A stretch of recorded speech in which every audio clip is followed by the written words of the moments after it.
Hello বন্ধুরা, নমস্কার। আমি উদয় আর আপনারা দেখছেন উদয় কিচেন। তো উদয় কিচেন আজকে তৈরি করবো বন্ধুরা। দেখুন এখানে খুব সুন্দর সুন্দর চারাপোনা কিন্তু আমি মাছ ভেজে নিচ্ছি। এই চারাপোনার আজকে একটা রেসিপি তৈরি করব। তো সেটা আপনারা দেখুন শুরু থেকে, তো আশা করি ভালো লাগবে। তো এই চারাপোনাগুলো তার জন্য আগে আমি ভেজে নিচ্ছি খুব সুন্দরভাবে। এই যে দেখুন, একদম গোটা গোটা চারাপোনা রয়েছে, টাটকা। তো আমার এই মাছ আর কয়েকটা আছে, ভেজে নেব, তারপরে কিন্তু রান্নাটা শুরু করব। তো বন্ধুরা, আজকে আমি এই যে টাটকা চারাপোনা মাছের যে রেসিপিটা তৈরি করব, এটা আপনারাও বাড়িতে এইভাবে তৈরি করে নিলে খেতে খুবই ভালো লাগবে। এমন বেশি কিছু দেবো না, শুধু আলু দিয়ে এই চারাপোনার আজকের এই রেসিপিটা তৈরি করব। তো আপনারা শুরু থেকে দেখতে থাকুন, আশা করি ভালো লাগবে। তো এই চারাপোনাগুলো কিন্তু আমার ভেজে নেওয়া হয়ে গেছে। এখন আমি এগুলোকে উঠিয়ে নেব। মাছ ভেজে নেওয়া তেলেই আমি আর একটু পরিমাণে সরিষার তেল দেবো রেসিপিটা তৈরি করে নেওয়ার জন্য। তেল গরম হয়ে গেছে বন্ধুরা, এখন আমি ফোড়ন দেব।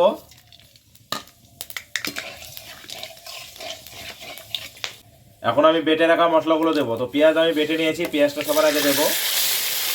এরপর রসুন বাটা, সঙ্গে আদা জিরা পেস্ট, সব একসঙ্গে আমি কিন্তু ভালোভাবে এখন ফ্রাই করে নেব।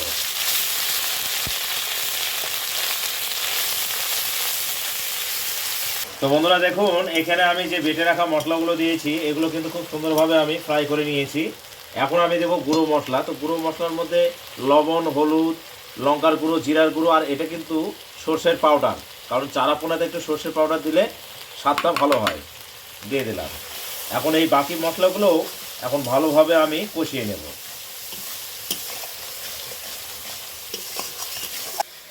তো বন্ধুরা, আমি এই রেসিপিটাতে যে আলুটা ব্যবহার করব, সেই আলুগুলো কিন্তু আমি ভেজে রেখেছি। তো এই মশলাটাকে ভালোভাবে কষিয়ে নিয়ে তারপরে কিন্তু ওই ভেজে রাখা আলুগুলো দিয়ে দেবো।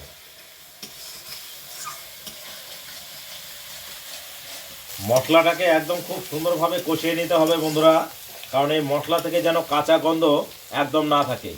কাঁচা গন্ধ থাকলে কিন্তু এই তরকারির স্বাদটা কিন্তু ভালো আসবে না। তার জন্য ততক্ষণ পর্যন্ত কষাতে হবে যতক্ষণ পর্যন্ত এই মশলা থেকে কাঁচা গন্ধটা না গেছে। দেখুন বন্ধুরা, মশলা থেকে তেল উঠতে শুরু করেছে, মানে আমার মশলাটা কিন্তু খুব সুন্দরভাবে কষিয়ে নেওয়া হয়ে গেছে। এখন আমি এই যে ভেজে রেখেছি আলুগুলো দিয়ে দেবো।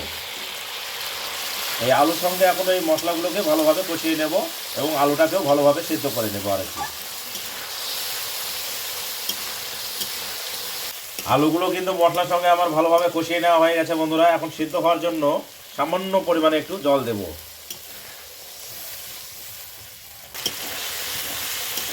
দেখুন বন্ধুরা, যে জলটা দিয়েছিলাম আলু সিদ্ধ হওয়ার জন্য, আলুগুলো কিন্তু খুব সুন্দর একদম মোলায়েম হয়েছে সিদ্ধ, এবং খুব সুন্দরভাবে আমার মশলাও কষিয়ে নেওয়া হয়ে গেছে। এখন আমি এই গ্রেভির জন্য বা ঝোলের জন্য পরিমাণ মতো জল দেব।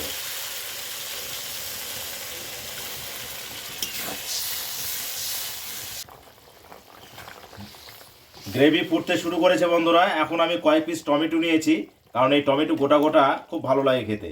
আগে টমেটোগুলো ছেড়ে দিব, তারপরে একটু পরে আমি এই ভেজে রাখা মাছগুলোও কিন্তু দিয়ে দেবো। গ্রেভি খুব সুন্দরভাবে ফুটতে শুরু করেছে। এখন আমি এই যে ভেজে রাখা চারাপোনাগুলো ছেড়ে দেব।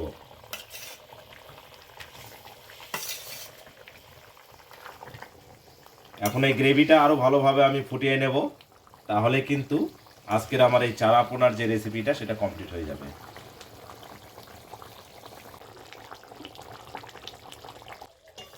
তো দেখুন বন্ধুরা, আজকের আমার এই যে চারাপোনার যে রেসিপিটা সেটা কিন্তু কমপ্লিট হয়ে গেছে। এখন আমি নামিয়ে নেব। গ্রেভিটা এরকমই থাকবে। এই পাত্রে ঢেলে নেব আস্তে করে।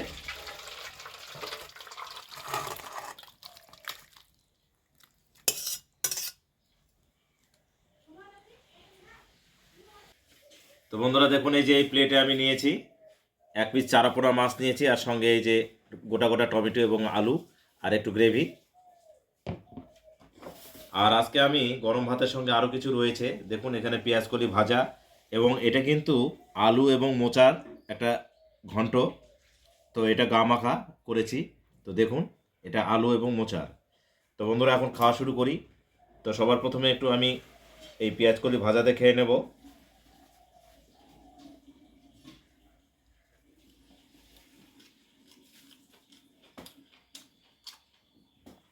পেঁয়াজকলি ভাজা আপনারা জানেন খুব সুন্দর লাগে শীতের সময় খেতে।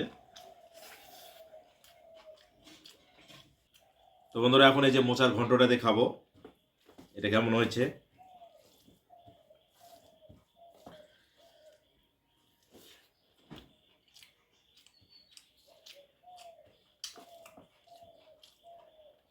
চমৎকার হয়েছে বন্ধুরা, শুধু কলার মোচা আর আলু, আর এটা কিন্তু একদম নিরামিষ করেছে, এখানে পেঁয়াজ রসুন কোনো কিছু ব্যবহার করিনি।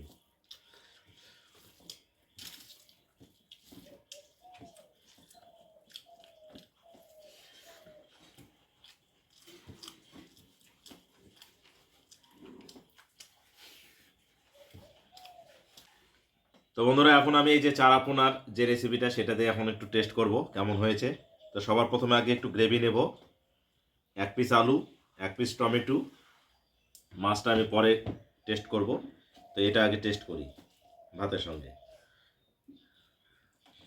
দেখুন বন্ধুরা আলুটা কত সুন্দর সেদ্ধ হয়েছে।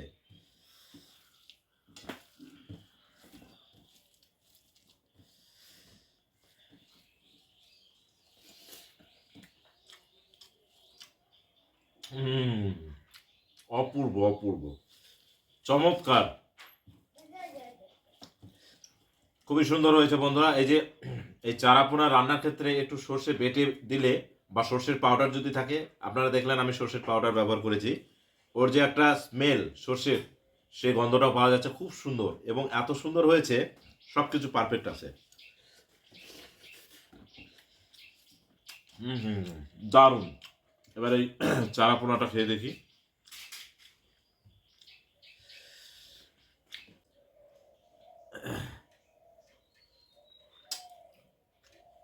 দারুণ দারুণ, খুব সুন্দর, মাছটা একটু মিষ্টি মিষ্টি ভাব আছে, খুবই ভালো লাগছে।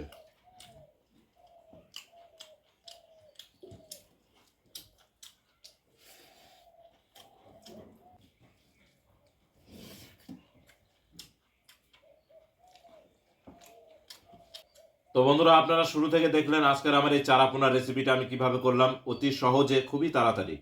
তো বন্ধুরা আপনারাও বাড়িতে এইভাবে তৈরি করে নেবেন টাটকা চারাপোনা মাছের এই রেসিপিটা, দেখবেন খেতে খুবই ভালো লাগবে। তো আজকের মতো আমি ভিডিও এখানে শেষ করছি। তো বন্ধুরা আবার দেখা হবে কোনো একটা নতুন ভিডিওতে, রান্নার ভিডিওতে। তো বন্ধুরা আজকের আমার এই ভিডিওটি যদি ভালো লেগে থাকে তাহলে অবশ্যই অবশ্যই লাইক শেয়ার কমেন্ট করে আমার পাশে থাকবেন। সকলে ভালো থাকবেন, সুস্থ থাকবেন।